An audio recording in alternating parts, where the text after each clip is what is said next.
Morning, ladies and gentlemen. My name is Winnie Apio from Uganda Youth and Adolescents Health Forum, and I would just like to say welcome to our fourth webinar on addressing the rise in child marriages in the face of COVID-19, which is an opportunity to take action and secure the dignity of girls.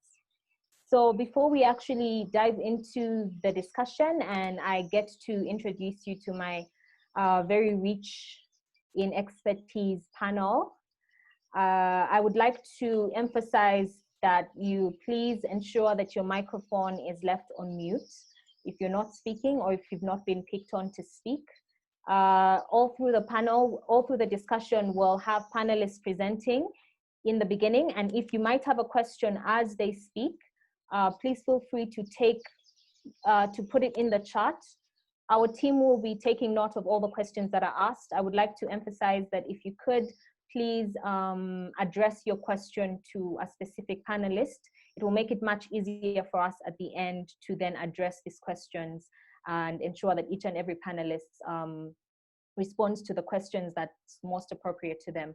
Would also, if you're, the sort of person who might say, I don't have a question, but I have a comment, you can still place that comment in the chat as we continue to have the discussion, because there'll be a team that's dedicated to also curating the discussion that's taking place there. At the end of the webinar, we will share with you a report, and we'll also have a recording that will be shared with you. Will be shared with you as well as a link to the recording and a report post this webinar. Yes, so just to begin.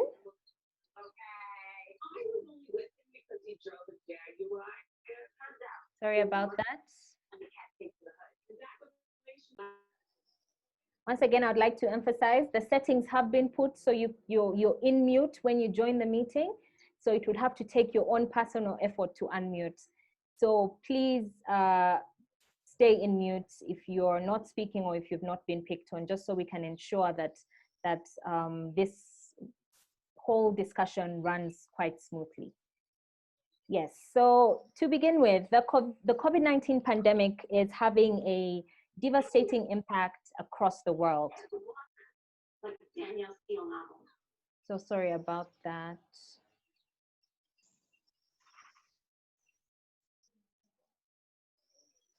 The COVID-19 pandemic is having a devastating impact across the world. Efforts to contain the virus are underway globally. However, this response is also exposing children to an increased risk of violence, including maltreatment, gender-based violence, and sexual exploitation and abuse, which may all lead to increase in child marriages. Uganda has the 16th highest prevalence rate of child marriage in the world and the 10th highest absolute number of child brides globally, with 787,000 reported child brides, as these are numbers that were got from the Girls Not Brides data. This situation is even further exacerbated in marginalized, vulnerable, and hard-to-reach communities, and for the girls living in those communities. Now, if there was already an existing problem before with such high numbers, the onset of COVID-19 pandemic has most likely led to an even bigger strain on services for young people and response to prevention of child marriages in fragile settings, but globally as a whole.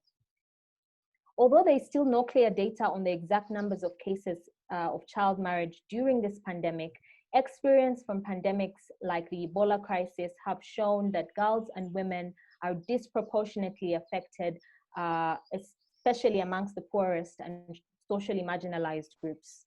A pandemic like COVID-19 destabilizes stable environments and leads to a breakdown of family and community structures through various ways, including the loss of household income, higher risk of violence, and a lack of access to schooling.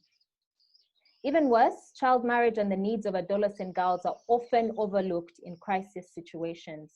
Experience from other emergency contexts highlight the need for urgent action, both to prevent and respond to vulnerabilities faced by girls and women, including risk of child marriages. In the face of these challenges and being right in the middle of this pandemic, Uganda Youth and Adolescents Health Forum, in partnership with the SheDecides Uganda movement and Girls Not Brides Uganda Alliance, has organized this webinar under the theme "A Rise in Child Marriages in the Face of COVID-19, an Opportunity to Take Action and Secure Equity and Dignity of Girls."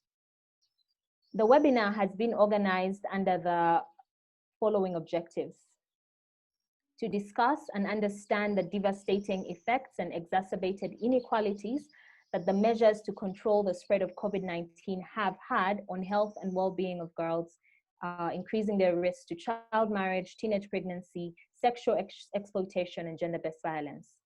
We also hope to discuss practical measures that communities, policymakers, duty bearers, and donors can undertake to mitigate the impact of COVID-19 crisis on girls' dignity and protect girls from child marriages.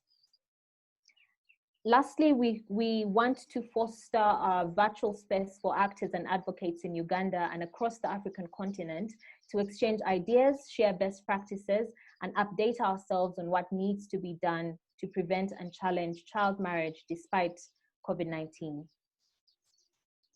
This webinar will give background and context on Uganda's current situation for girls and young women, highlighting key commitments, targets, indicators as the country seeks to meet its set SDG targets. Now, I would like to introduce our panelists, and as I do that, I will ask that maybe they come on and just say a brief hi, just to say who you are, give us a brief of what you do and the organization that you are from. If I could invite Yvette to start. Thank you, Winnie, and hello, everyone. My name is Yvette Kathirima Mohia. I'm the Head of Africa Engagement at the Girls Not Brides Secretariat, and I'm based in Nairobi. Looking forward to the discussion. Thank you, Yvette. Annette?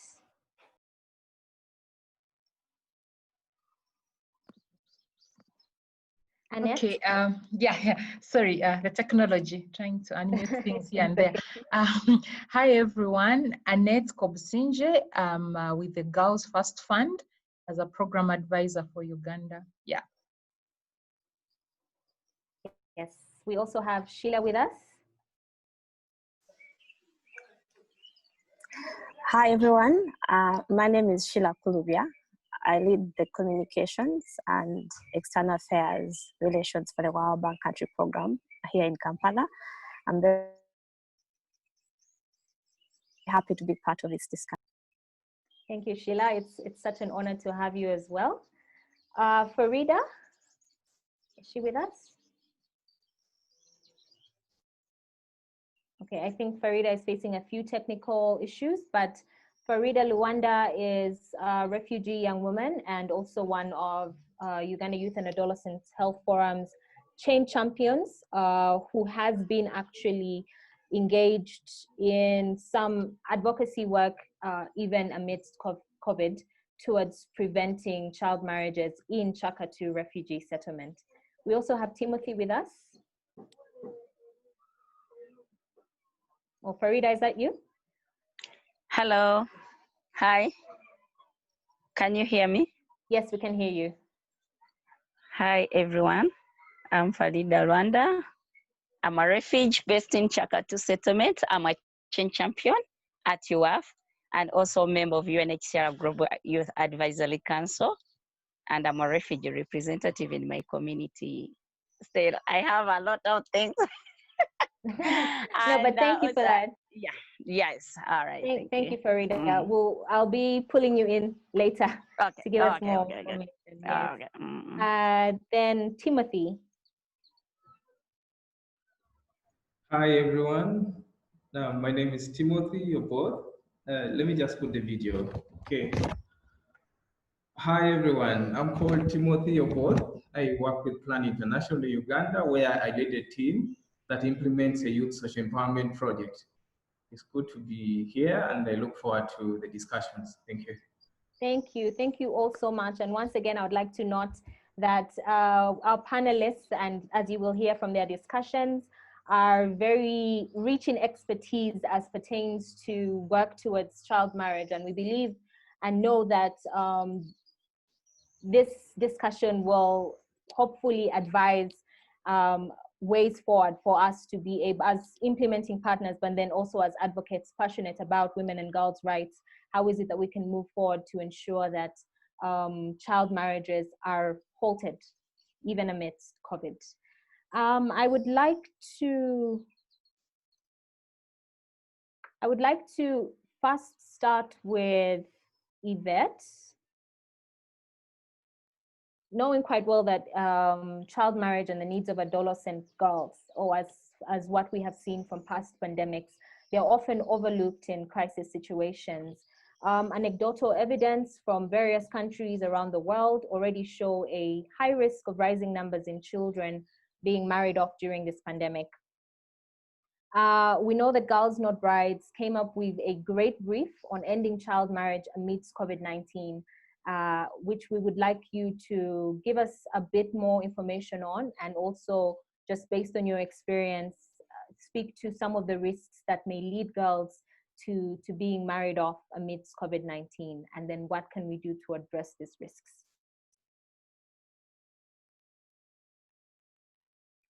Yvette? Thank you, Winnie. And as you put up the presentation, I'd just like to extend my gratitude once again to Uganda Youth and Adolescent Health Forum for this very timely conversation. Today, as we celebrate Menstrual Hygiene Day, it's also important to recognize the challenges that girls themselves will face, even after lockdown is restrictions and lockdowns are lifted. So it's an opportune time for us to have this conversation. So I'll quickly go into the next slide, Winnie.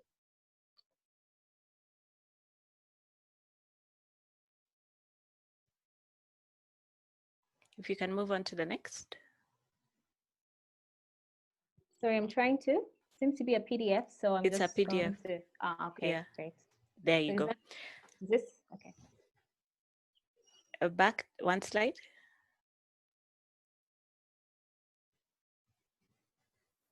So thank you so much. In terms of the background, what do we know about this virus? On March 11th, WHO declared it a pandemic. And since then, revised numbers have actually given us that over 5 million people have been infected so far, and 350,000 deaths have occurred, with about 100,000 of these being in the US. We know that our governments, through their public health agencies, have increased collaboration to accelerate efforts to develop standardized treatment. And I'm sure you've heard of the controversies around the vaccine, particularly for Africans. You've heard about traditional methods or traditional medicines being put in place in terms of curing this disease. So there are a number of things that have happened since March 11th. But what has the impact been on our communities?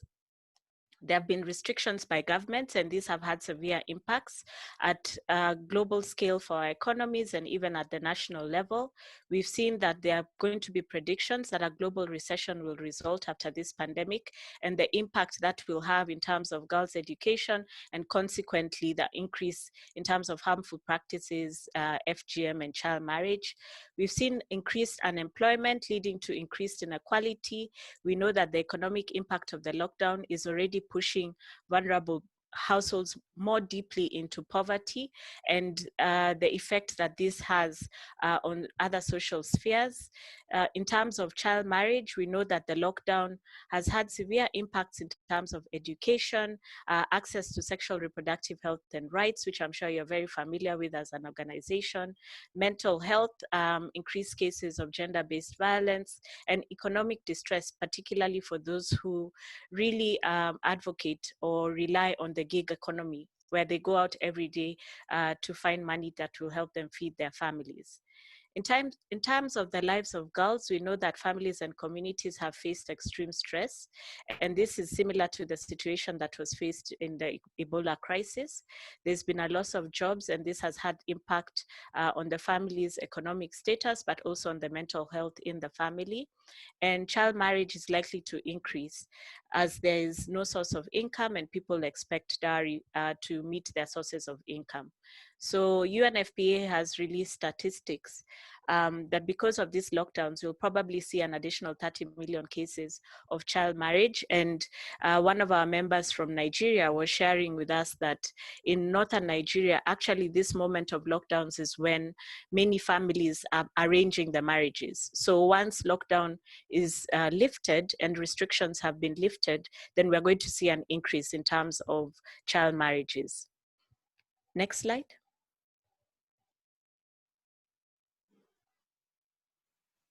So over the past month, we've had a number of calls with our members across Africa.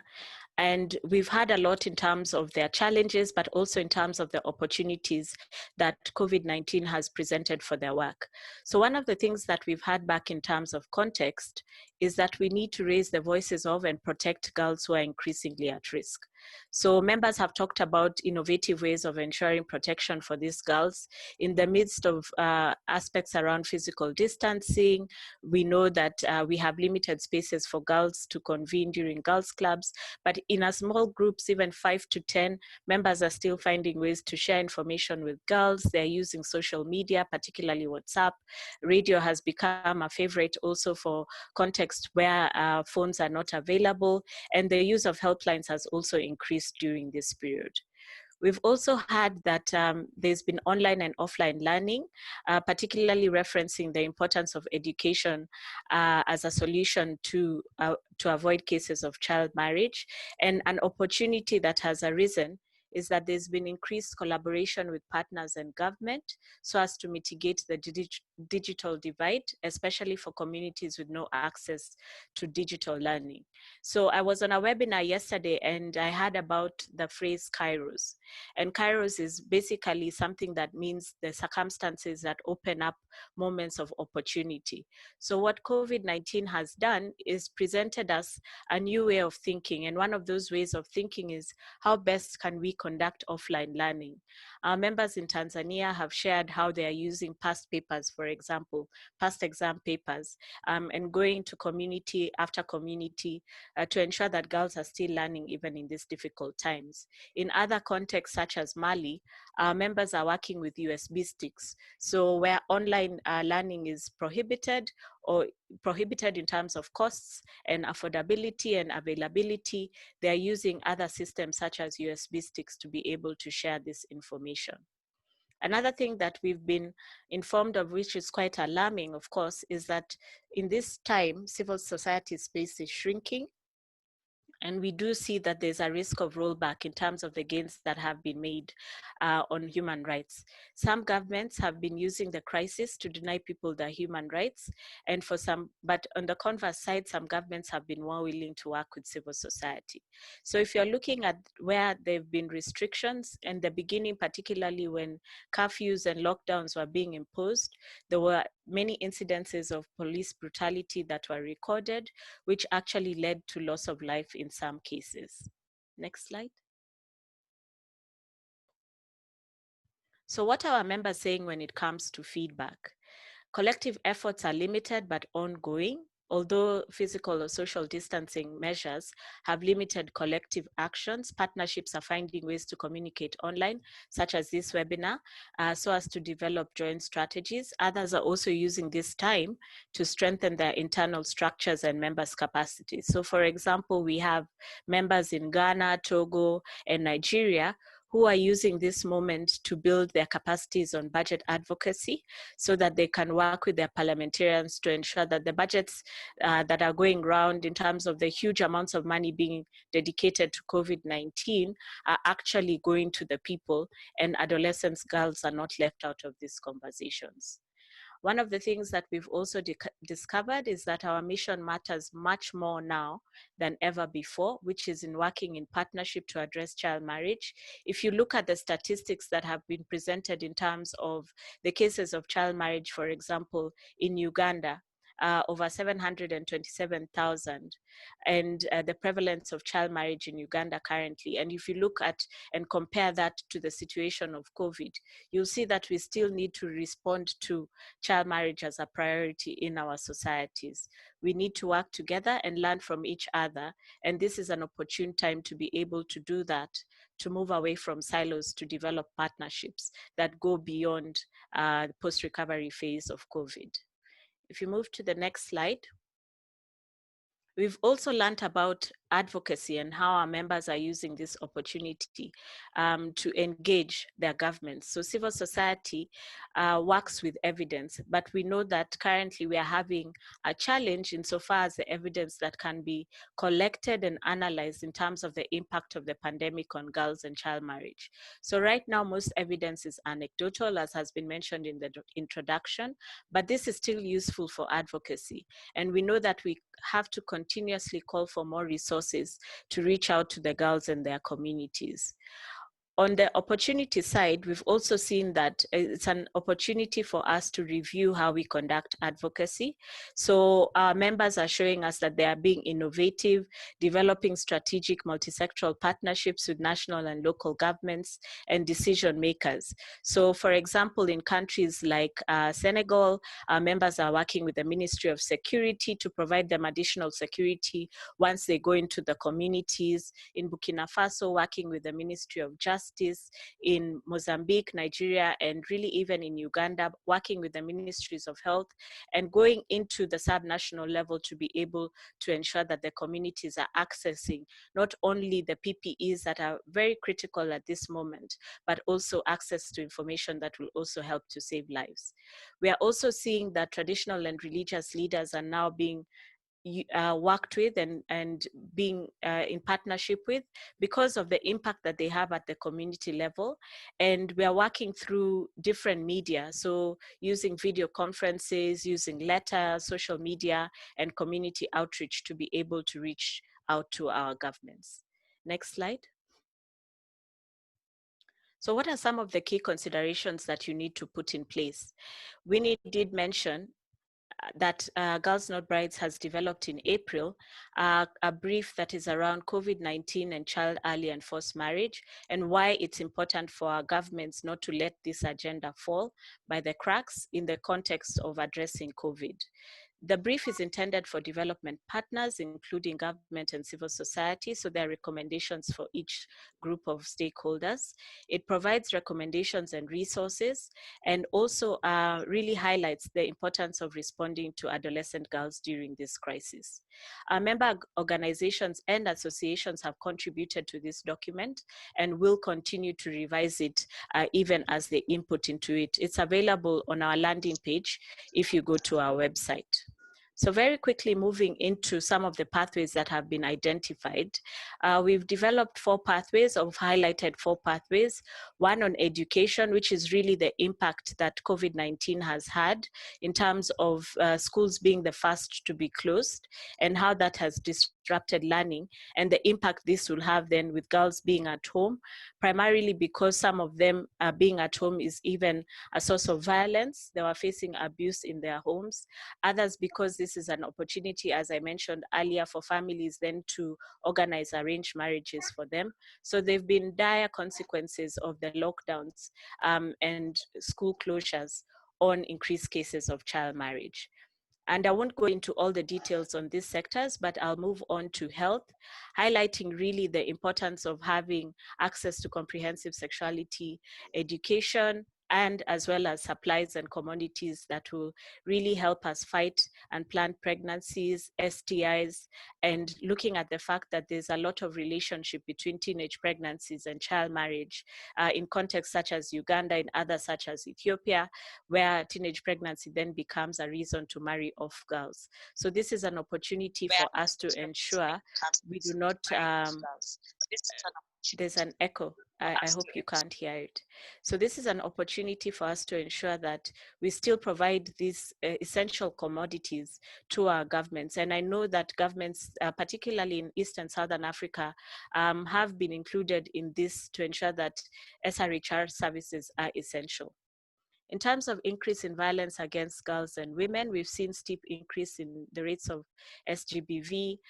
South Africa coming out as one of the countries with the highest rates of GBV at this time. So importance for us to consider how this impacts then to girls and to child marriage, where a girl then will see child marriage as an alternative to avoid the violence that she's facing at home.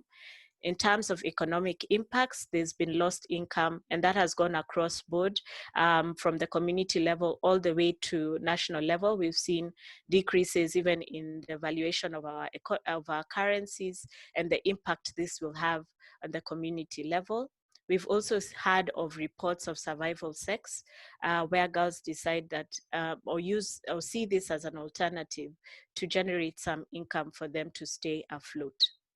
Next slide. So what are some of the key considerations that you need to consider when you're coming up with responses towards COVID-19? The first is to ensure that it's a comprehensive measure. Prevention and responding to child marriage has to look at different fields. So we've talked about education. We've talked about the importance of addressing mental health and psychosocial support, looking at economic and SRH services.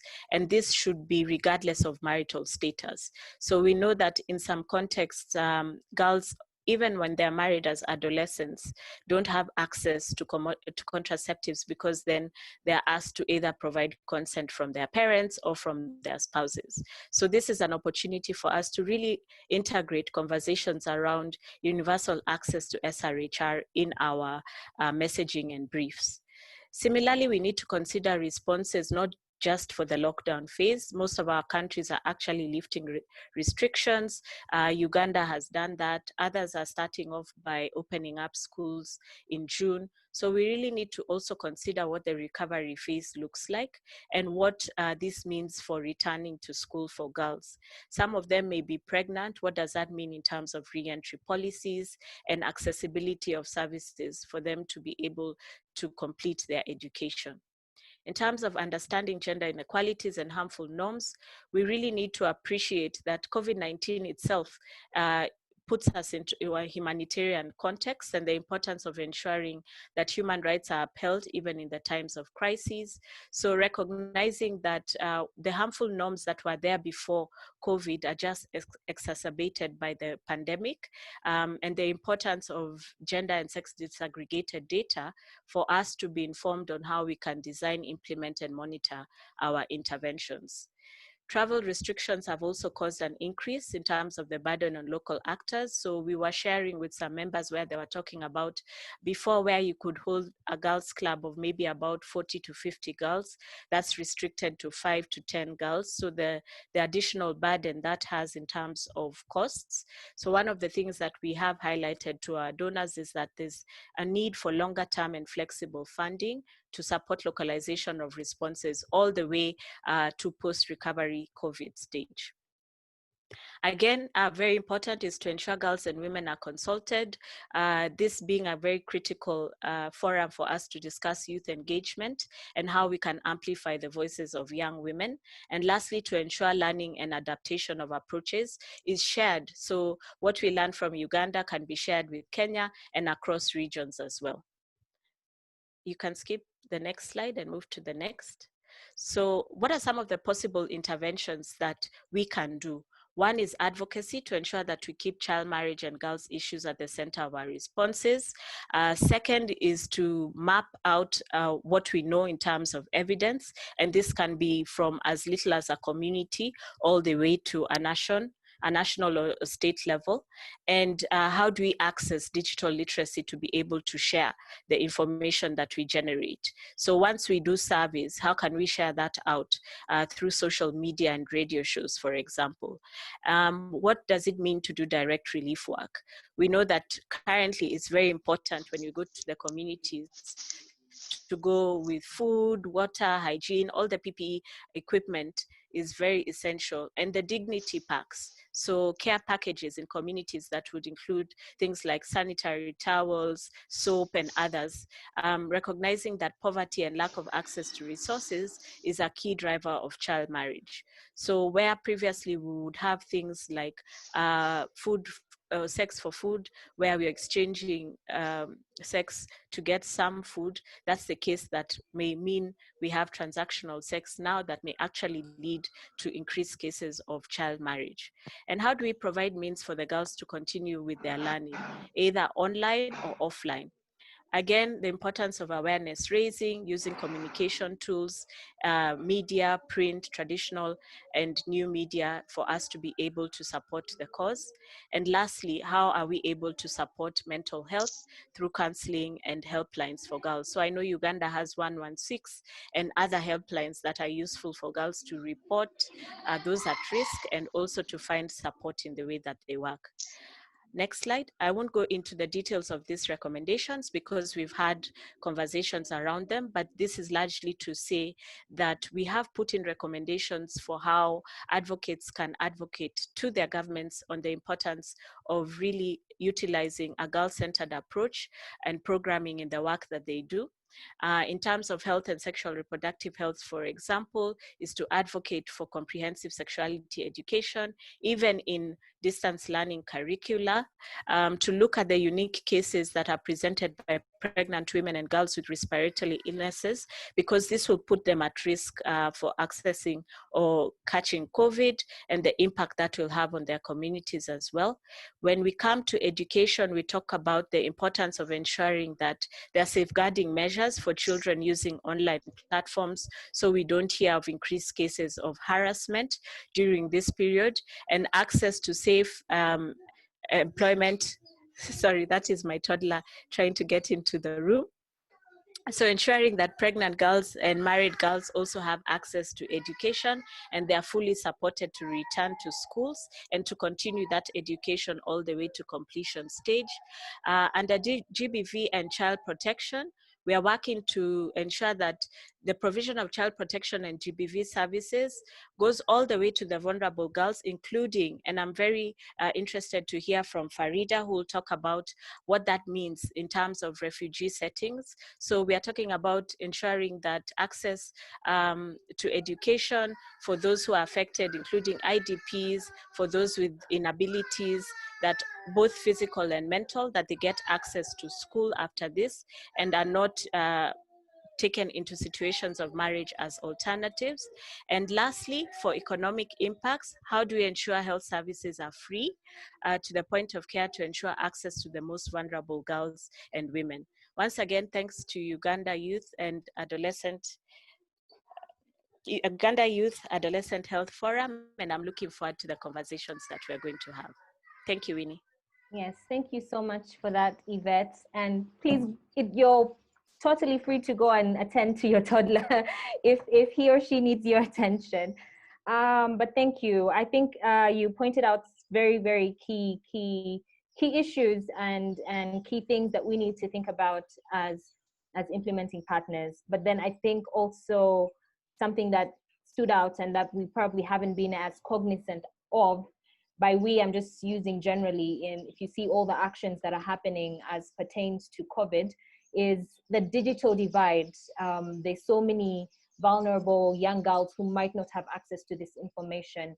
And I think it's quite important to focus on ensuring that no girl is left behind, and every girl, regardless of where they are, is protected from having to be a bride before she's ready.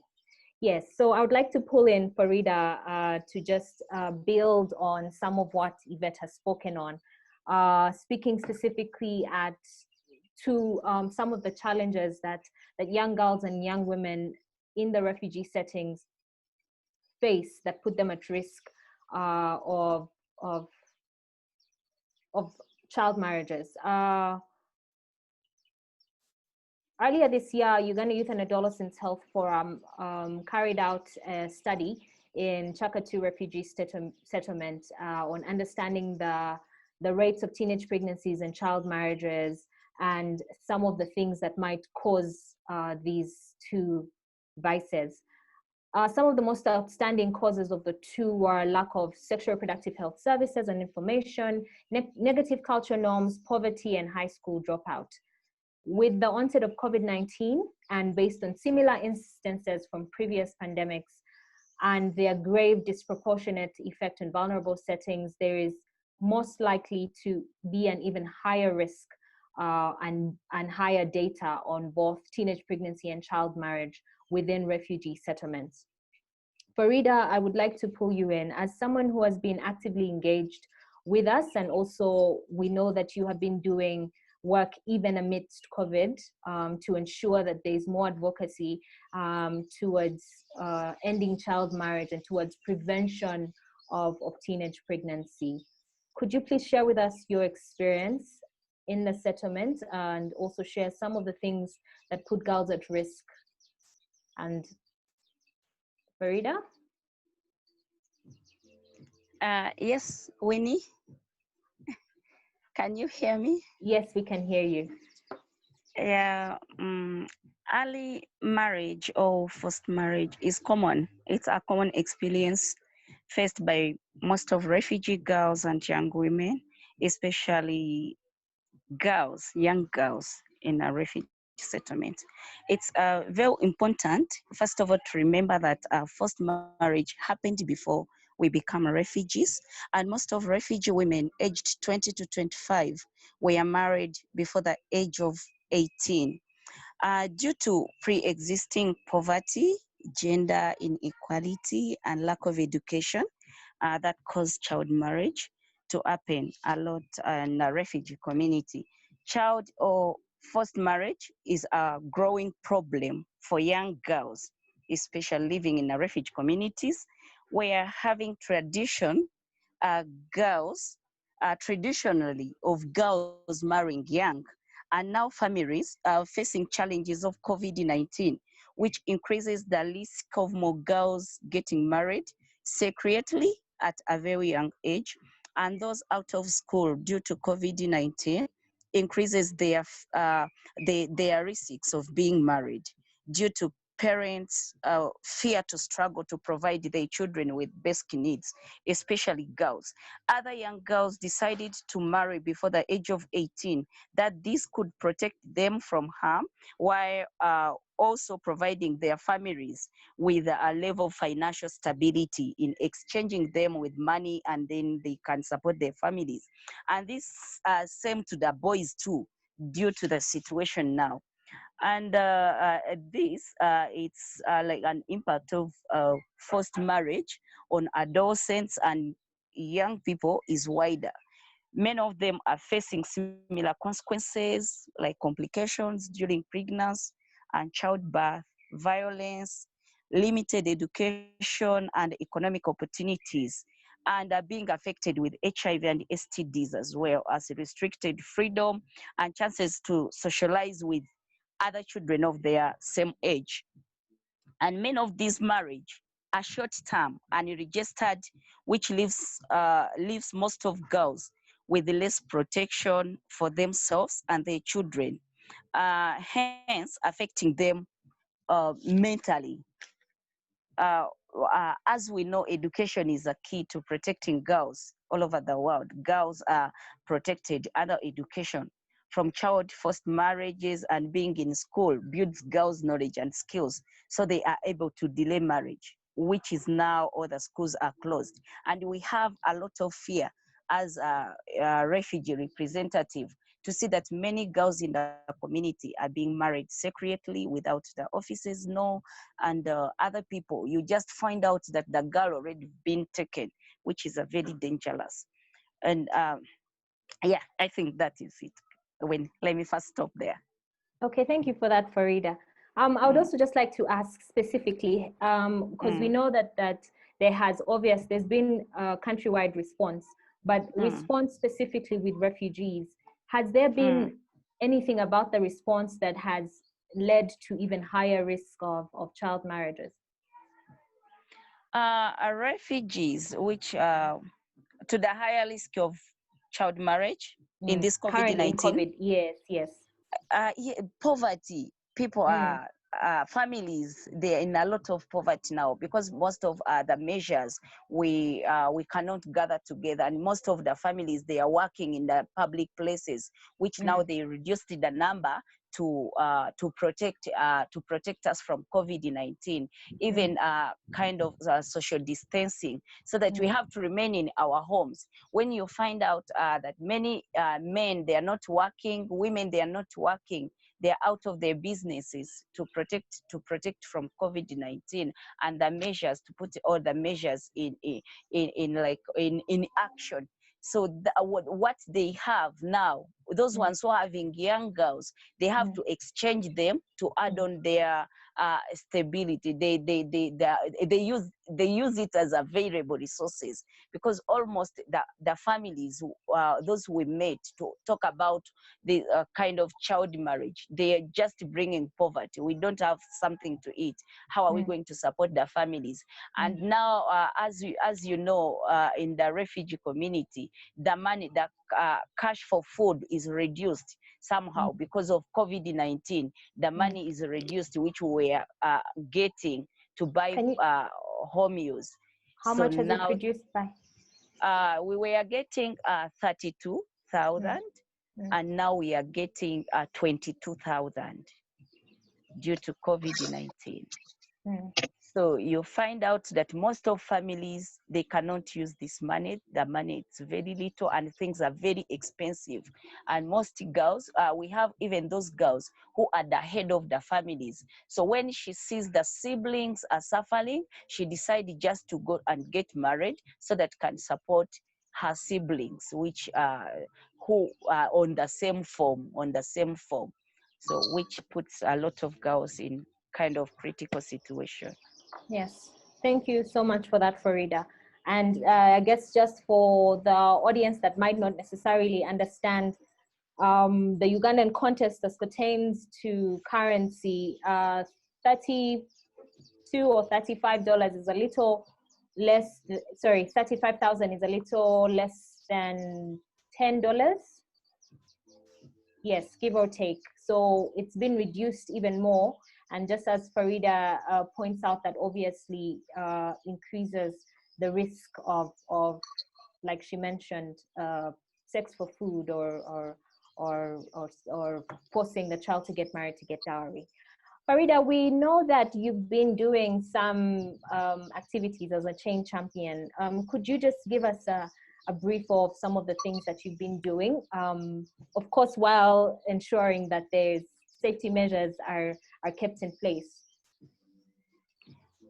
The activities which I've been doing, I was promoting hygiene in the community, sensitizing the community in a hand washing campaign by using tippet taps, which we started it as young people to supply to all community, to give to all families so that they can wash their hands very well. And even I ensure that young girls and youth voices are part of the solutions. Yes, I make their voices to be heard, and then for them to be healthy, safer, and even to ensure gender equality in this difficult time happens. And another thing which I'm doing to ensure are still able to care for their sexual and reproductive health via written notes, which we are writing notes around the community and around the settlement in different languages, so that everyone can pick the message and protect themselves. Even self-information and counseling to girls from their homes, providing materials, keep them busy, even sewing reusable sanitary pads, but by now we are out of materials, and even making masks. We do masks, face masks, which we are supplying in all communities, especially women who works in the markets and public places. Yeah. Okay, thank you so much for that, Farida, and for giving us an idea of what's happening in the settlements. Once again, I'd like to remind you that if you have a question to any of the panelists, please go ahead and put it in the chat section, the chat section, And if you also maybe have a comment that you'd like to add to the discussion, please feel free to do that. I would now like to pull in Timothy. Both Farida and Yvette pointed out education and how much it's going to be affected, whether it is girls dropping out of school and then being forced to get married, or dropping out of school because they've been forced to get married, or also whether it is them coming to school pregnant, and how is it that we can ensure that even that girl is met and her special needs are met. So Plan International has noted and commendably promoted the value of education as a means to preventing and ending child marriages. Evidence shows, however, that there is often a high rate of school dropouts due to pandemics. So Timothy, we would like to ask, how can we prevent this from happening in Uganda before, post-COVID, planning for post-COVID?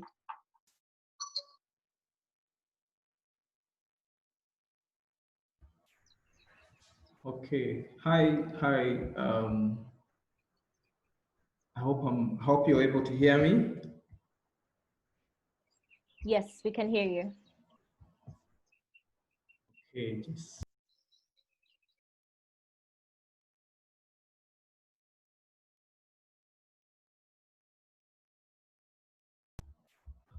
Okay. So thank you so much for yet another opportunity to be as part of this webinar. And just like the other presenters indicated, there is really no doubt that COVID-19 is worsening the existing challenge that our young girls are facing already in the communities, but also even in urban areas. And of course, if you look at the current challenges, which are actually being worsened by COVID, let's look at some of the challenges.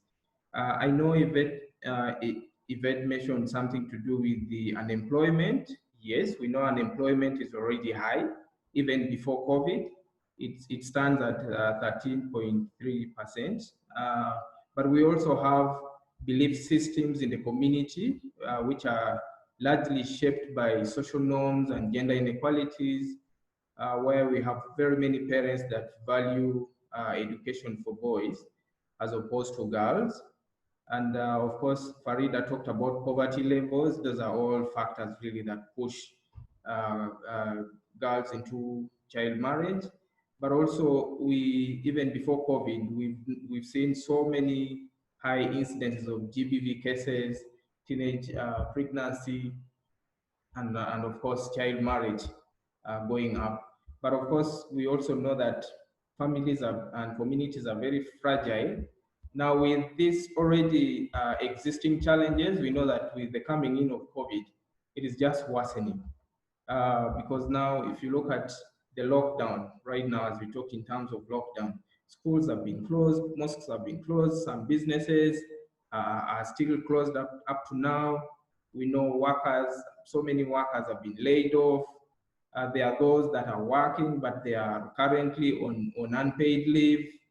You know, the social distancing, restrictions on movement. So all this has a lot and huge impact on the girl child, and especially as we move forward, we know that it's going to grossly affect school dropouts, and especially for girls. Because if you know, if girls who are excluded from school, you know, they are more vulnerable to teenage pregnancy, they are more vulnerable to child marriage, they're more vulnerable to other sexual violences. And we know new reports are already estimating that 10 million more secondary school age girls could be out of school following this crisis. I'm just giving this background so that we really see how much impact COVID is really going to have in terms of girls dropping out of school, but also increasing their chances of being married off forcefully.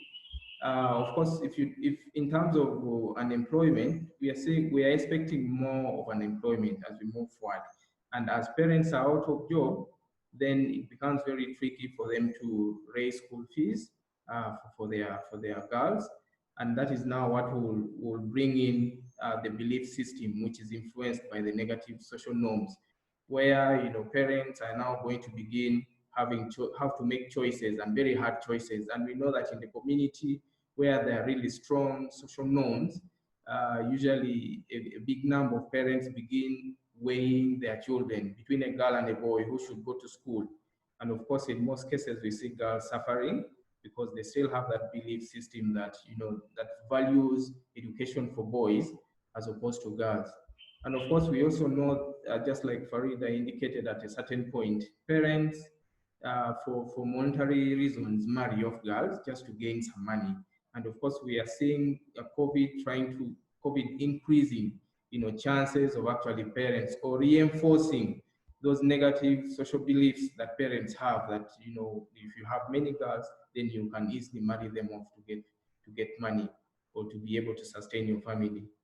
But also, we see COVID worsening inequalities in the education system. For instance, right now, as we speak, Kampala schools are benefiting from online lessons. We are seeing school packages being shared online. But the question is, what about the rural schools with no smartphones, no TVs, no internet data? Now, even those who get school packages, for instance, in families, you will find again there are issues around girls accessing those school packages. You will find that most girls are busy with homework, home chores, and of course, still they will not have ample time to benefit from the school packages that are being shared as compared to the boys. And of course, if you look at private schools, most of them have laid off their staff, and we know teachers being idle, doing nothing, and knowing that you don't have a job to go for. Some of them are thinking of alternative sources of income. Some of them are moving on to do other things. And of course, this will all affect the school setup. Now, with all this said, I know it's the situation, of course, doesn't really look good, and each of us have to come. We see the opportunities that are coming forward. So each of us, all stakeholders, really have to come into action to be able to see how to arrest that situation before it really goes out of hand. I want to briefly talk about how Plan International is currently trying to respond to the situation of COVID. First of all, in terms of preventing COVID, Plan joined joined the different task force in different districts where we operate. And I want to say that up to today, we've had an investment in kind materials worth the 2 billion shillings in response to COVID.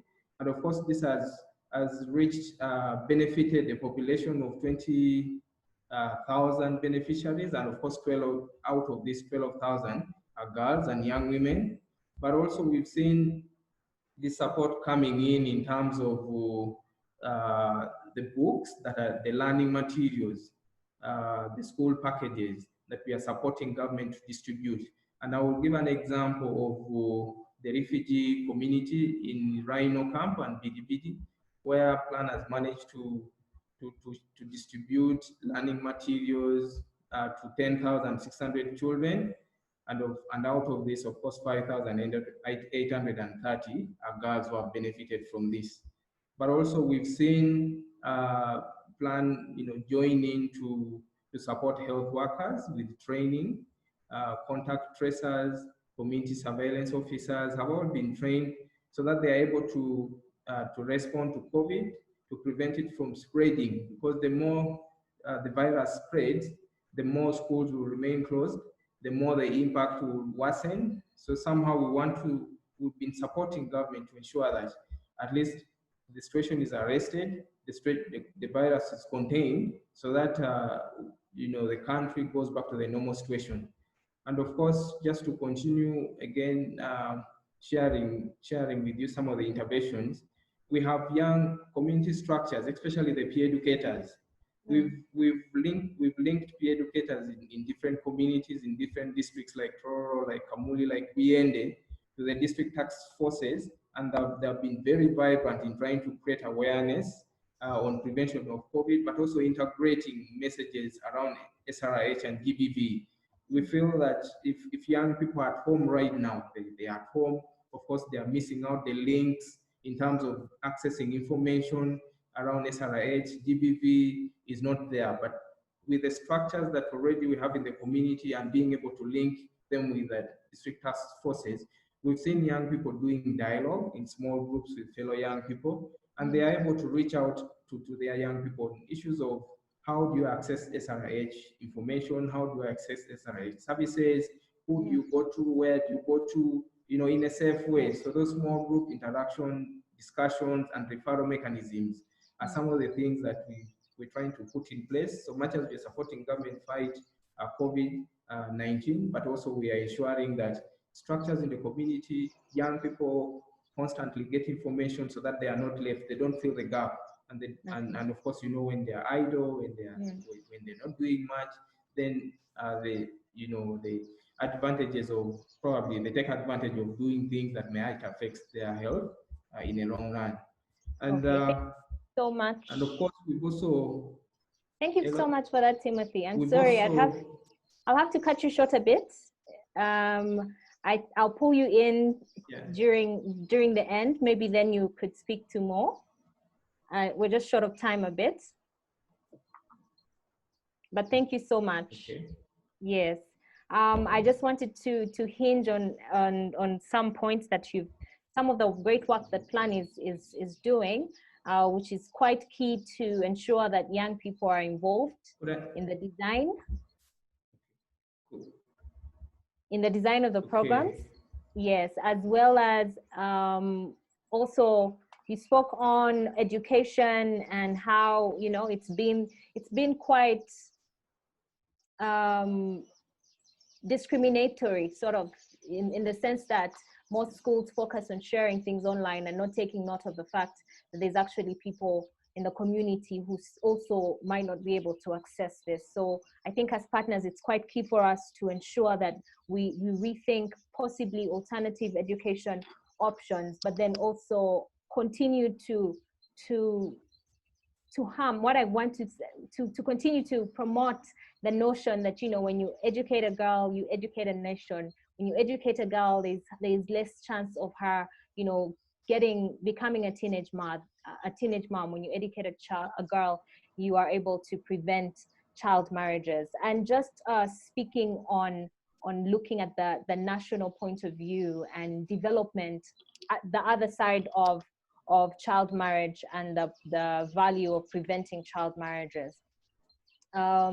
According to a 2018 World Bank report, they share that child marriage can cost countries billions of dollars in lost earnings and human capital, and is therefore an extremely crucial development challenge. So looking at the fact that countries are already facing great economic challenges concerning COVID-19 specifically, the fact that child marriages would add to that economic burden cannot be underrated. I would like to address the next question to Sheila from World Bank, just to speak to how is it that we can get our governments to actually recognize and notice the importance of prioritizing efforts to curb growing numbers of child marriage amidst COVID-19 and not waiting to have, you know, to address it after it has happened. Sheila? Thank you so much, Winnie, and also to thank my fellow panelists for all that they've shared on this particular topic. Just to respond directly to your question, I think that conversations like this, you know, the Uganda Youth and Adolescent Health Forum,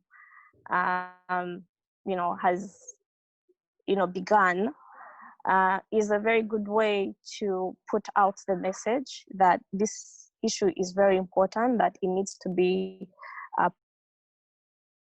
So beginning the conversation, you know, to also help build the critical mass, you know, of awareness and support, so that action is citizen demanded, you know, and citizen driven, will also, you know, create the right partnerships to help you to mobilize and also to make sure that the issues are addressed.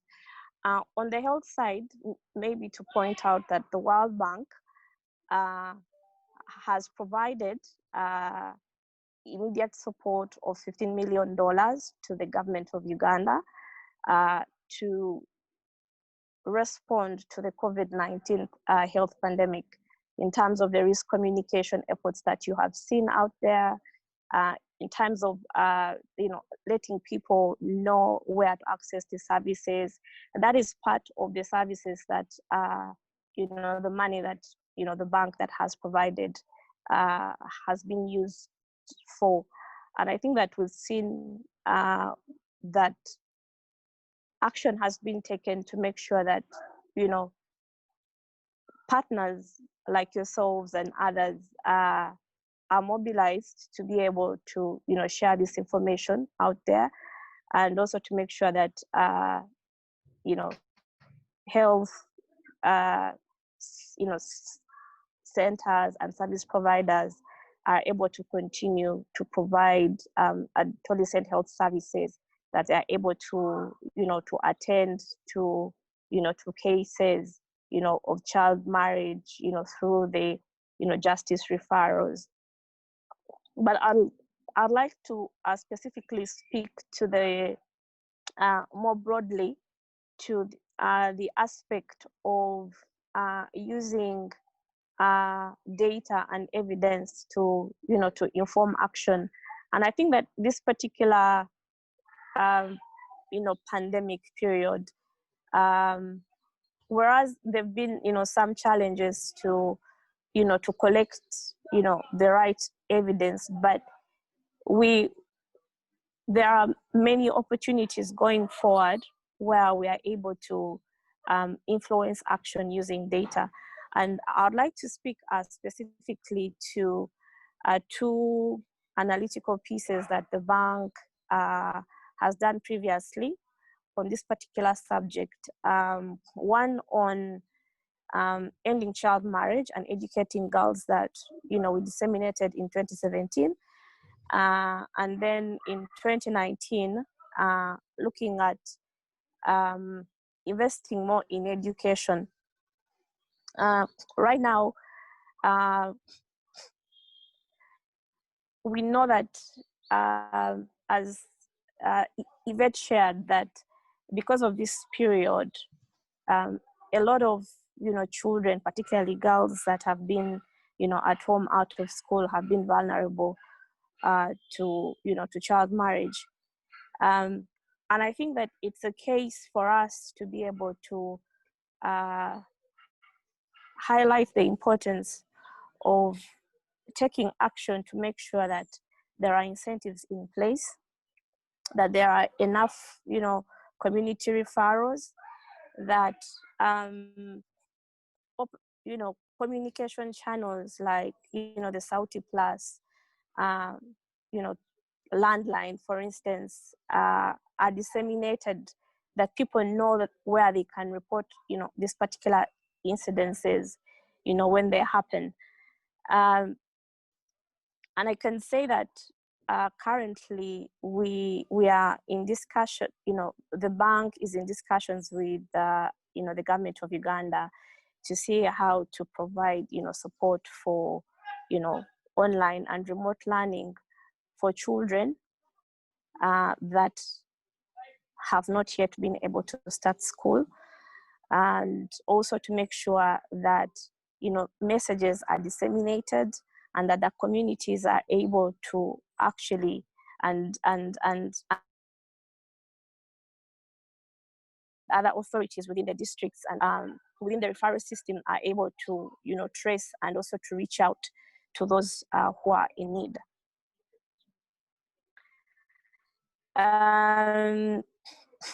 But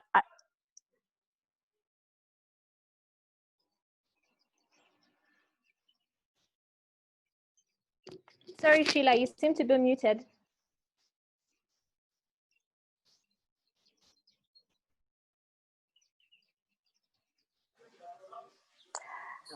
Hi, can you hear me now? Yes, we can hear you. Yes, so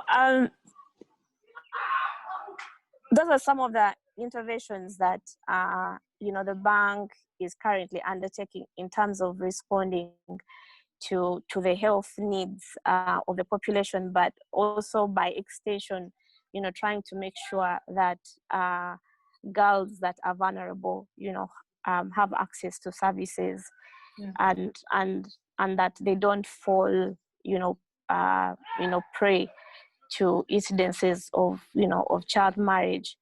But going forward, in terms of how do we improve data collection, that is something that the World Bank is trying to champion, to make sure that data is part and parcel of the planning process for the government. And right now, there's various support that is going on in terms of making sure that different aspects of data is collected to inform planning, and that also includes within the refugee and host community process.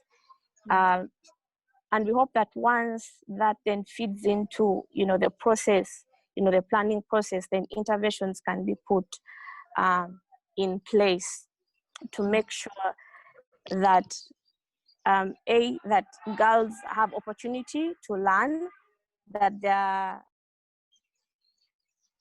right incentives. Right now, we have the bank is discussing preparation for a project in secondary to expand secondary school education. And there are interventions that will be specifically looking at how girls can be retained in school, to complete a full education. And this is informed by the fact that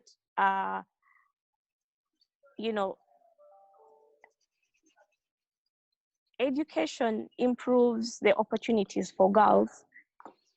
It also has a direct impact on lowering the population growth. It has a direct impact on the health of the mothers, but also on the health of the child in terms of lowering the stunting, in terms of preventing infant mortality. So there are many benefits, and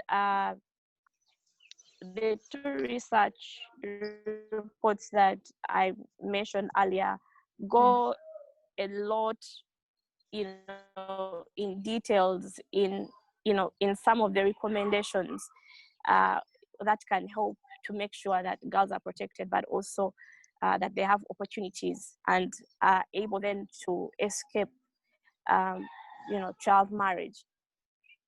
Yes, over to you, Winnie. Thank you, Sheila. And it's unfortunate because I have just received your presentation. Can I just confirm if you would like, if there's any pieces of the slides that you would maybe want to address, I could share it on my screen.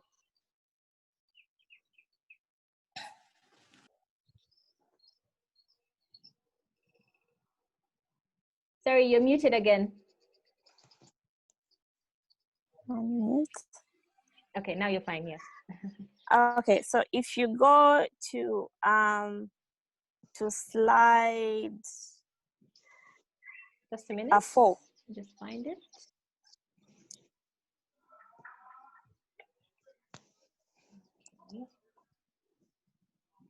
The 4th slide. 4, page 4? Yes. Here? Okay.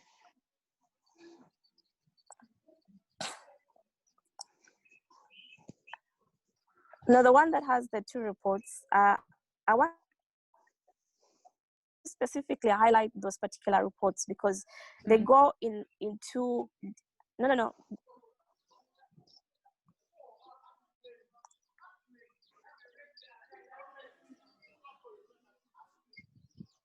Okay, let me just count. 1, 2, 3, 4. Okay. This. Okay. Okay. Yes. So that one. So coming, I just wanted to highlight these particular reports that the World Bank, disseminated one in, 2017, and the other one on education in 2019. They really highlight the benefits of education, for girls. You educate a girl, you increase their earning potential, you increase and improve the welfare of the family, the community, you improve health outcomes, you improve, outcomes, like, preventing, malnutrition, stunting. But ultimately, beyond the family, it benefits the community, and also, it benefits the country.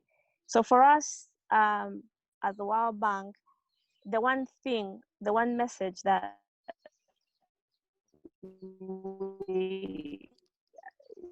we champion when it comes to ending child marriage is education, and you'll automatically, bring down the incidence, of child marriage. Thank you so much. Thank you, Winnie. Thank you. And we will share the slides with you for more information, as well as the slides that Yvette presented on when we're sharing the report. So lastly, but definitely not least, I would like to invite Annette into the discussion. I think both Sheila and Yvette, even Timothy, even Farida, all our panelists have pointed to the very important aspect of the very important role of development partners in the prevention. Sorry about that. In the prevention and control of child marriages amidst COVID. Now, as Girls First Fund, you champion community-led efforts so that all girls can live free from child marriage and create their own future. There have probably been fewer times when our girls and communities have been more feeble and at risk of child marriage than now. So I would like to ask Annette, what is the role that development partners can play in offering unique solutions to the rising cases of child marriage amidst this pandemic? Okay, thank you, Winnie. Hope you can hear me all right. Okay, here there is a little boy. It's okay. It's fine. So first, thank you so much, Winnie, and thank you to Uganda Youth Adolescent Forum for setting this up. And I would also really want to appreciate everybody who's taken the time to, tune into this webinar, and the number of the First Fund grantees that I've seen who are attending. Maybe I can start by saying just a little bit about the Girls First Fund. Because we are quite new, so a number of us here may be wondering who we are, but the Girls First Fund is a new donor collaborative initiative that champions community-led efforts to end child marriages. So we fund community-based organizations because we believe that they are closer to the communities, closer to the girls, and therefore can create the change that we desire. Currently, we have 34 grantees in Uganda. So for this particular webinar, of course, my question was, what is the role that development partners can play in offering unique solutions? Quite a tough question to answer, but as the previous panelists have said, at its heart, child marriage is rooted in gender inequality, and gender inequality is the root cause of child marriage. And if you break it down, you go into all the causes that Yvette and Timothy and Sheila talked about.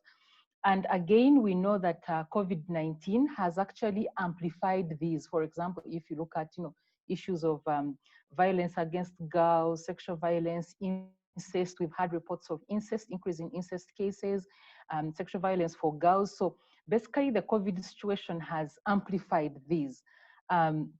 Therefore, we ask ourselves as development partners, what can we do? And one of the first things I had put down is something that Sheila alluded to, which is basically the whole issue around measurement. And if I may use an old cliche, what gets measured gets done. So to begin with, we need to regularly measure and report the child marriage cases during this pandemic, because it's until we are able to measure it, what extent has it been, and has it been exacerbated by the pandemic or not, that we can then formulate responses. And I feel as development partners, we sit in that unique position in a way that we are coordinating, for example, quite a number of grantees, and we can start to work with our grantees to generate data, even if it's anecdotal. We can support it, but also, support the process to actually generate that data, and using our existing platforms, whether with grantees or governments. And it's something that we've been doing as a Girls First Fund. We've actually sent out surveys because we really want to collect that data from the community to measure if these cases are on the increase, are on the rise, or the same like before the COVID pandemic.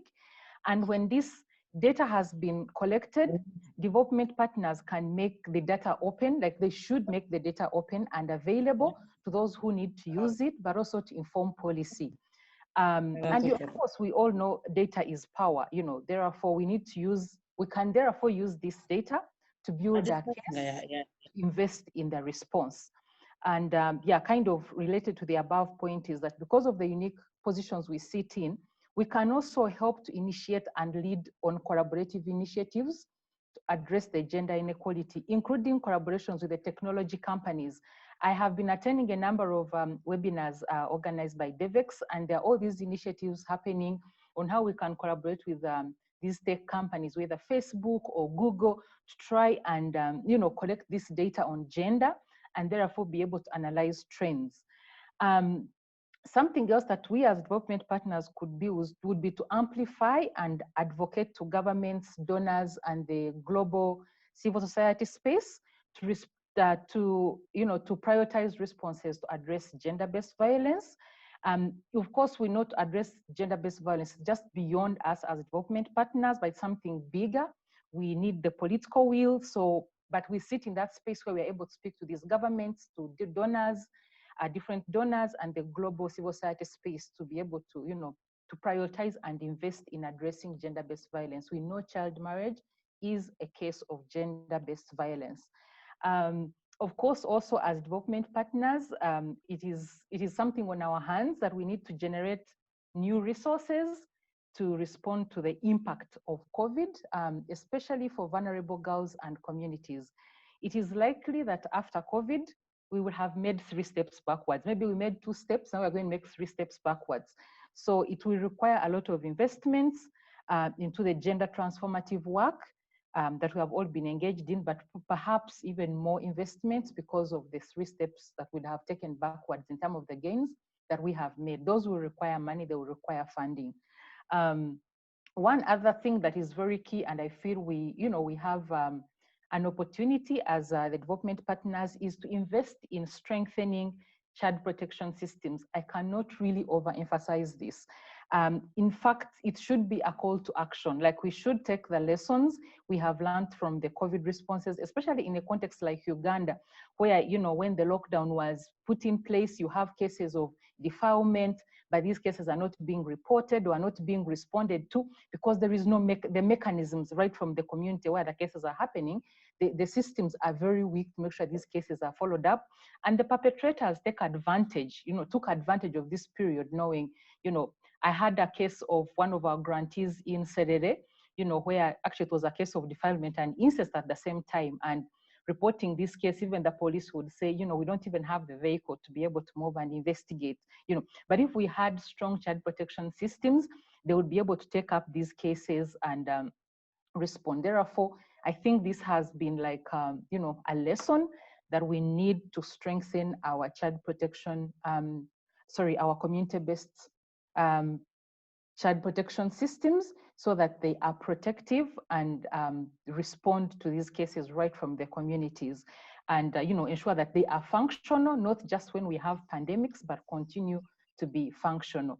One of the other things which I think the Girls Not Brides has already done is us as development partners, developing and putting out position statements with recommendations on what different stakeholders can do. I think if we can all continue to bring our voices together as development partners and, knock on the doors of these governments in terms of what needs to be done, I think we can get somewhere. And also, we know that emergencies are not about to end. I think maybe what COVID-19 has done is to wake us up, because I think we had, I think we had never seen this at a global scale. We had Ebola but it was, in Western Africa. You feel it so far, but I feel that this may not be the last emergency or a global pandemic. So as we start to open up and ease on the lockdown, there is need to collect the lessons from what we have missed in this epidemic and use these lessons moving forward. Of course, no one was ready or prepared for this pandemic, but we can pick the lessons to inform the future and how we design programs to end child marriage. Because one, it would be a pity if we didn't pick lessons learned from this. So that takes me back to my first point. We need to, collect the evidence. We need to continue to generate this data about this pandemic and, the effect it has had and how that can inform, it would help to inform us in terms of what adjustments are we willing to make in our programming? What support are we prepared to make available for the affected and those who have been made vulnerable by the pandemic? So all these are the different things we need to be prepared to document and share with each other and learn from.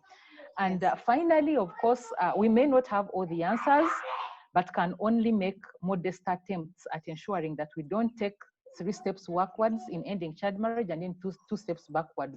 So this kind of summarizes it to say that we need to document what we have learned, we need to share it, but most importantly, we need to use as a lesson to really invest in our protection systems and address the inherent causes of gender-based violence. Yeah, so I've tried to summarize a little bit because I know we are kind of behind time.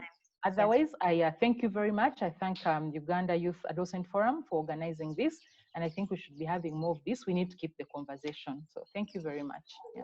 Thank you so much for that, Annette. And you are right. We're still having a lot of conversation on it. In fact, as Uganda Youth and Adolescents Health Forum, we are in the field currently, interestingly, and just trying to interact with some of our young people as safely as we can to ensure that we engage them in program design to ensure that we address child marriages before they actually happen.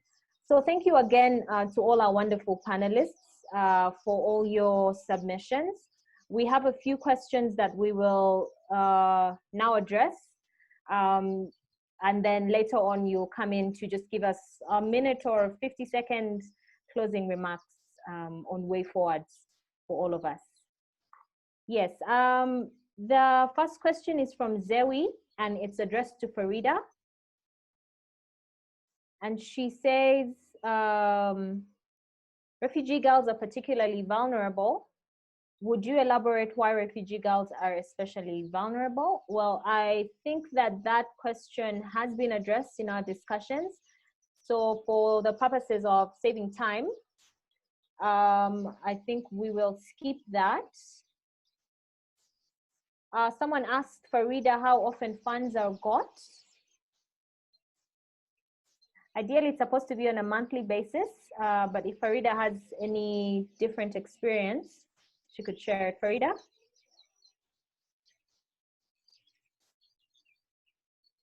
Farida?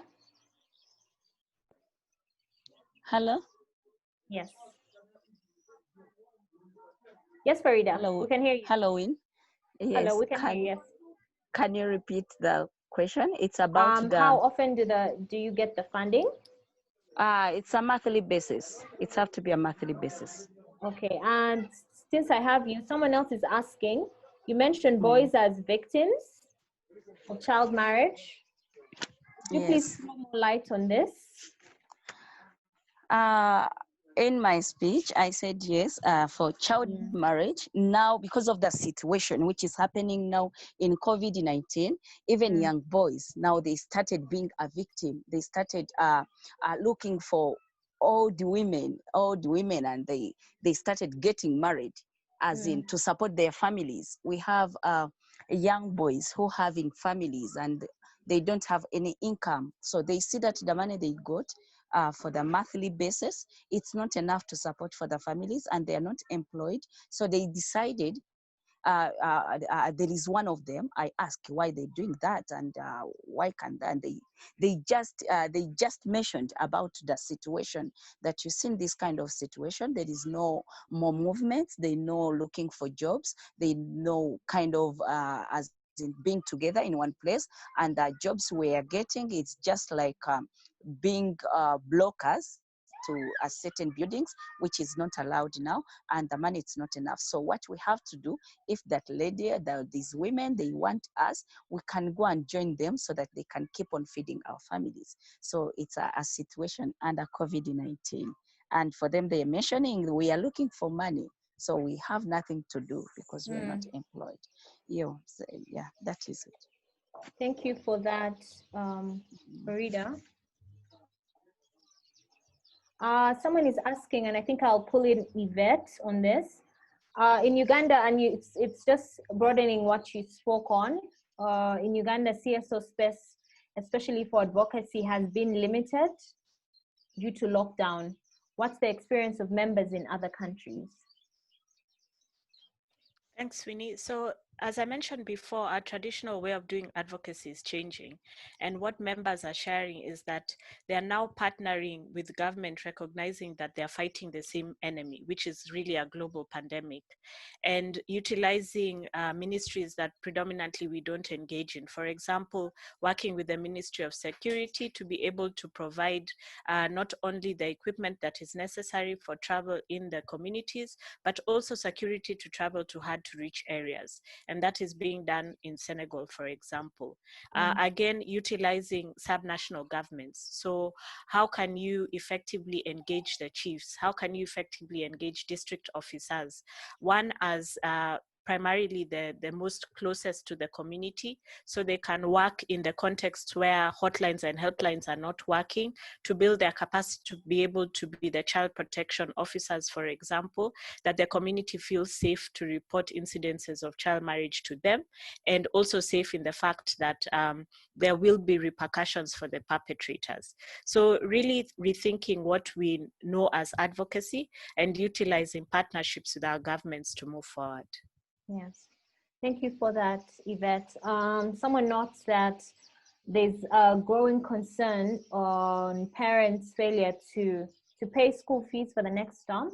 And relatedly also, there's the concern that some parents will give a lot of work to the girl child, denying them opportunity to concentrate on books. So also as a result, as a cause of school dropout, you can't really sit at the desk and do your homework with your brothers because they've given you all the housework to do.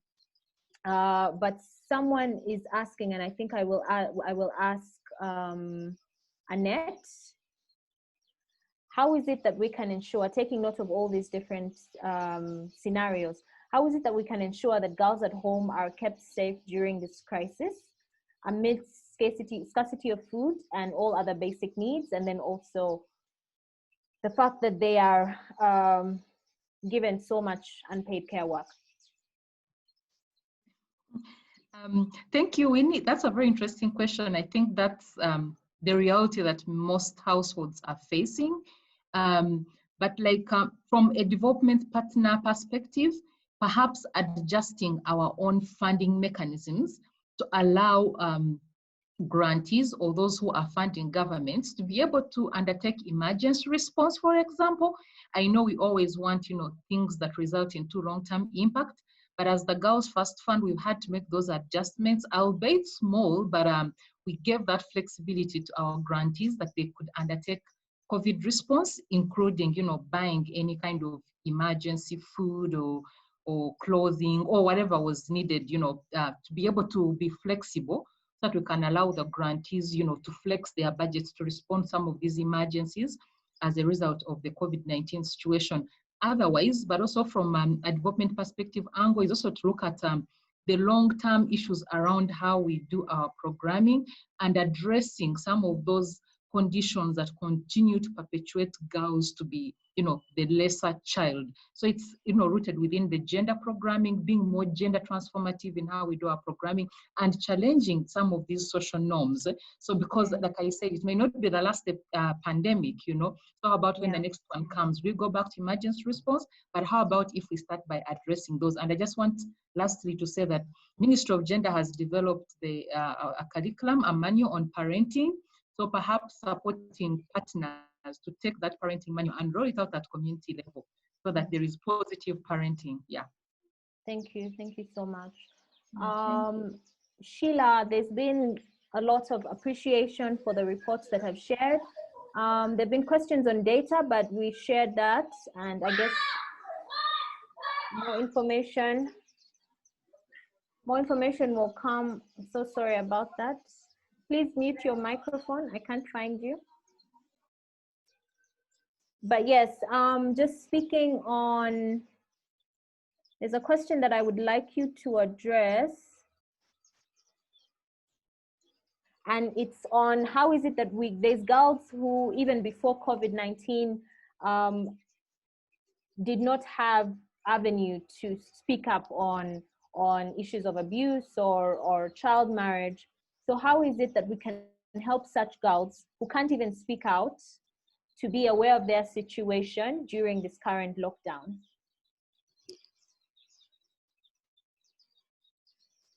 Sheila?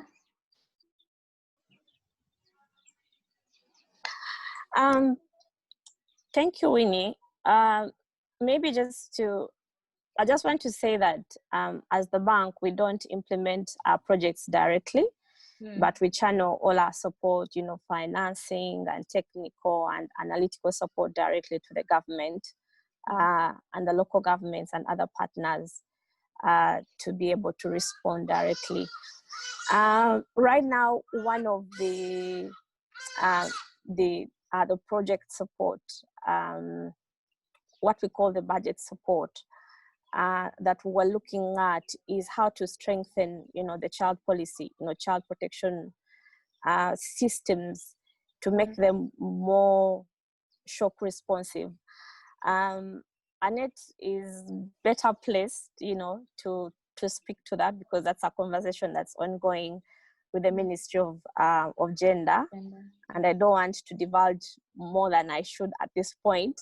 Yeah. But it's something that we wanted, to strengthen as part of the budget support to the government of Uganda. But going forward, as I mentioned earlier, that there are a number of partners that have been working in the response.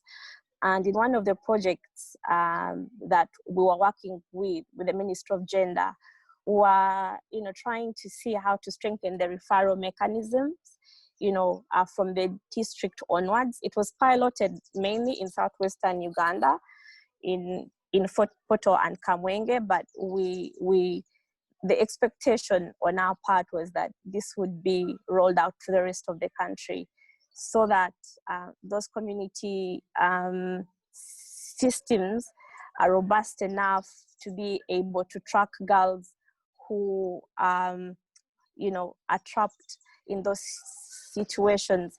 As I mentioned, there's the Sauti Plus, helpline for children, and I know that a lot of girls and parents and community members have actually been making use of that.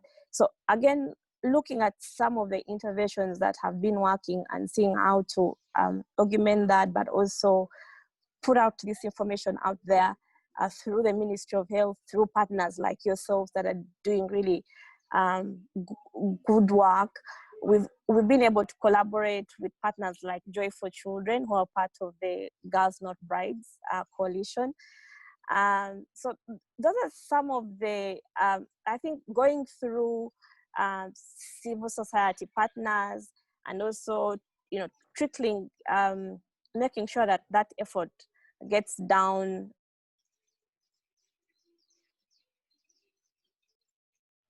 that are there through the LCs. And I see that there's, in the current health COVID-19 response, that there's a whole task team referral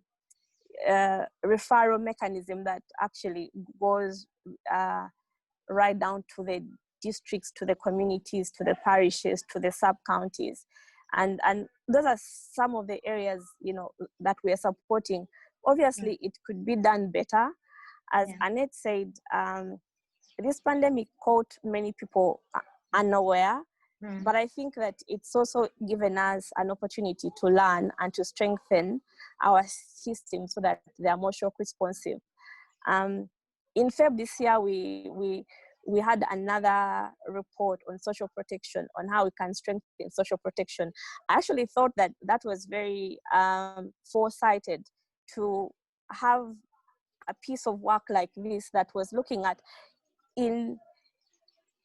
if you have a disaster like this, you know, unprecedented, or it could be climatic, you know, like flooding, how do you identify the most vulnerable people? You know, how do you make sure that support gets down to those who need it? And again, I don't want to say much because it is an ongoing discussion to make sure that, you know, we have a social protection system that is more shock responsive than what we've had so far, and we expect that that in the near future we'll see some progress in that direction. Thank you so much for that, Sheila. So we are fast spent with time, and I would just like to pull in to just ask the panelists to give us a short final statement, action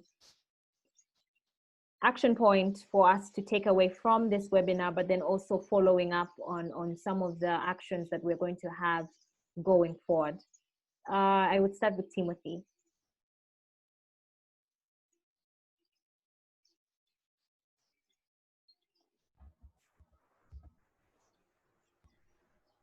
Hello, thank you so much.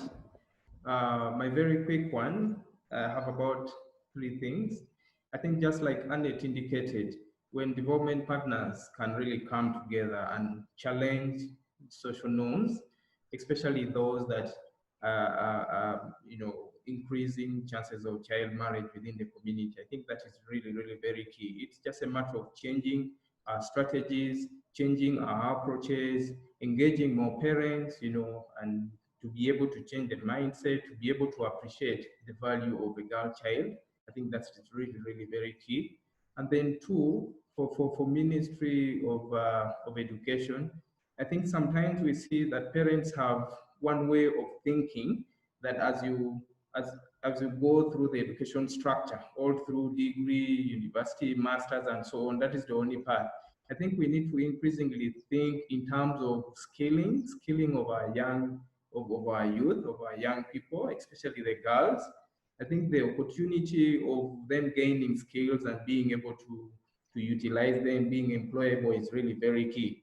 We've seen so many girls dropping out of school simply because parents can't afford it. There's the option of being able to go for vocational studies, etc., and being able to build their employability. That is really very key.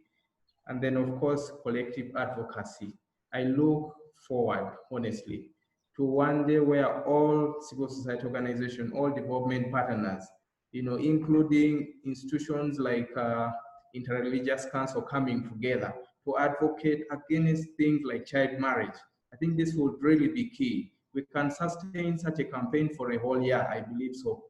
So it's just a matter of discussing within civil society organizations. A platform like this brings many of us together. So we can agree, of course, like this year, probably we can pick on an issue of child marriage, and then we stretch it in terms of advocacy, looking at all areas, including the justice system, because there's so many cases that go, unreported, but also there are so many cases that actually don't realize, don't move through the justice system up to the end. Such things are the ones that we need to advocate for. or against. Thank you so much for that, Timothy. Yvette? So thank you very much, Winnie. And I'll really echo the sentiments that have been shared by the co-panelists on the importance of working together jointly in terms of achieving some key advocacy asks. But really, I wanted to share, for us, we need to reflect on the lessons that we learned from the Ebola crisis and the importance of community surveillance and working with the community to derive solutions on how we can stop the spread of COVID amongst our societies, and to recognize that COVID-19 will not end as fast as it began. So this is something that we're going to have to live with. This is something that we're going to have to devise mechanisms that allow for safety and protection of our adolescent girls to be able to fulfill their education and to achieve their goals when it comes to employment and others. So really just to emphasize the importance of networks such as this to work collectively with groups like Joy for Children that have been mentioned by Sheila and others, so that when you approach the government, it's approaching the government with one voice, it's approaching the government where you've leveraged resources, and then the support that we can provide as a Girls Not Brides Secretariat is to gather the lessons that we learn from our different members and to profile that and amplify that at a global level. So thank you once again. Thank you so much for that, Yvette. Sheila?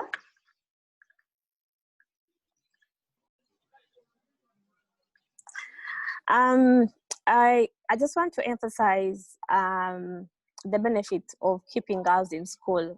I think that for us, that's the primary message of ending underage marriage, because it increases opportunities for girls in terms of education, attainment, their future earnings, the health of their children, the health of the families, and generally, gives them, opportunities to contribute significantly to the development of their country.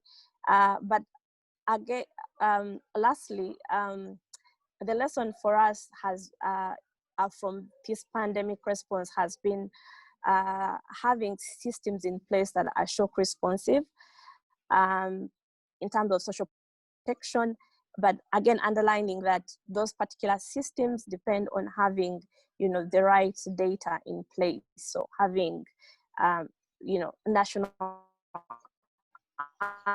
IDs, identify who is vulnerable so that we can support those at the community level, including households that have girls, caught in these specific, situations. So again, the emphasis of data as part of the planning process and making sure that our systems are shock responsive, because we never know when the next, pandemic or the next disaster will fall. So better to be safe, than sorry. So again, to thank you for being part of this conversation, and we look forward to sharing more. Thank you so much, Sheila. Annette? Okay, Winnie, the problem when you speak last, then all the good points have been made. You're not yet last. Anyway, for me, my take home one, I've seen a number of us on this webinar who are implementers, and I would really want to, call upon us that, we need to start to address, to do more gender transformative programming. We need to address the underlying factors that continue to perpetuate these inequalities, because if we do not address them now, the next pandemic will still find us in the same place and we'll be having the same discussion. Two, I'm not sparing us as development partners, is that this is the time to be, and I think a number of us are here, Plan International is here, Timothy, this is the time to be flexible and think out of the box. We need to move out of the numbers. We like to count all these numbers, but these are times where we must accept.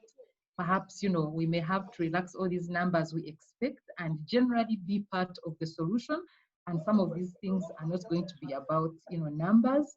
And then to the government and the donors, the World Bank, the Sheilas who are here, we need to make genuine adjustments and interventions to ensure that systems that are meant to protect girls are functional and responsive. And I end this by saying, community-based child protection systems are very important. In fact, it should have been listed as one of the essential services in the president's speeches. Yeah, then we would perhaps have a response mechanism in place during this lockdown. So otherwise, thank you so much for organizing this, and we look forward to more engagement and more conversation. Thank you. Thank you so much for that. Finally, Farida. Farida? Thank you, Win. For me, I have a fear that many girls will be child mothers after COVID-19 in refugee camps due to families losing their income sources and faces a big battle against hunger. And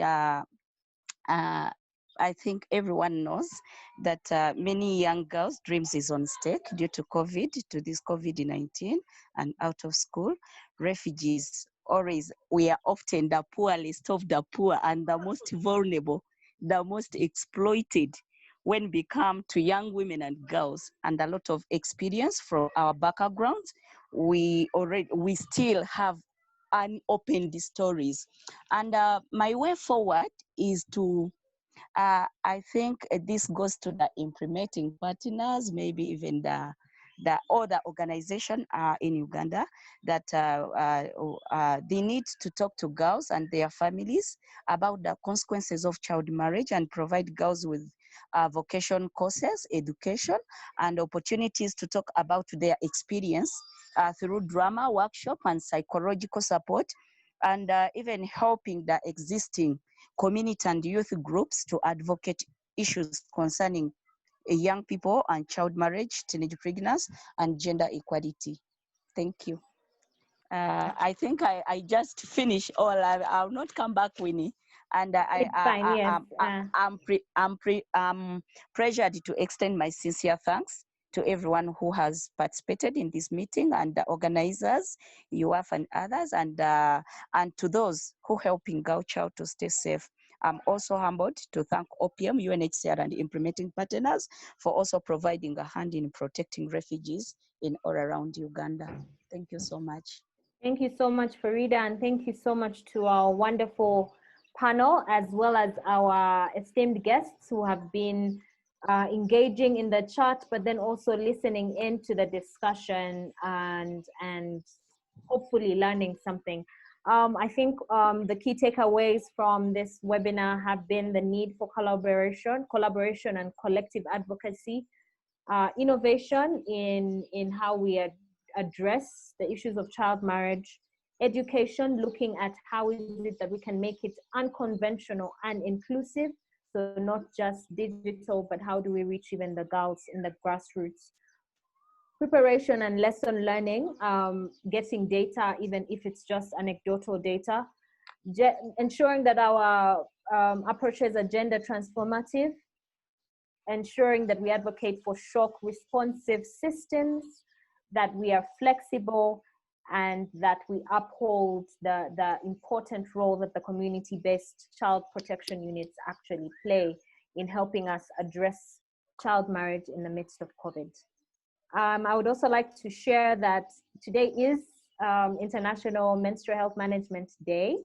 And as UYAHF, we are actually running a fundraiser to fundraise for items. We would like to take care packages to girls and young women in the refugee settlement of Chaka 2, because again, our interactions with them have shown that that is such a huge need, understandably so, and the government has completely not prioritized this very crucial part of being a girl. So yes, so we will be sharing the poster. Our team will be sharing the poster on the chart, but then also with numbers of where you can donate, but then also we'll share it over email. And if you would like to donate in kind, you can also share an email with us on info@uwayahf.com. Again, someone from our team will share those details on the chart. Following from this webinar, we will share reports with you on some of the key takeaways. And also I'll share the presentations that have been made during this webinar, and a link to the video of the entire webinar in case you missed it. Once again, I'd like to say thank you so much for being a part of it. Thank you to the UYAHF team as well for all the background work that you've been doing and responding to the chats and moderating the back. So thank you. We look forward to having you on our next webinar, which is going to be 2 weeks from now. So we have bi-weekly webinars. So please keep your ears on the ground for our next webinar. And we hope that you will join us then. Thank you. Have a wonderful evening. And stay Thank safe. you, Winnie. Thank you. You've been a wonderful moderator. Thank you. Thank you. Thank you. so Bye, everyone. much. Bye, Okay. everyone. Bye. Yeah. Okay, bye. Thank you, Winnie. Okay. Bye. Thank you, everyone. Okay.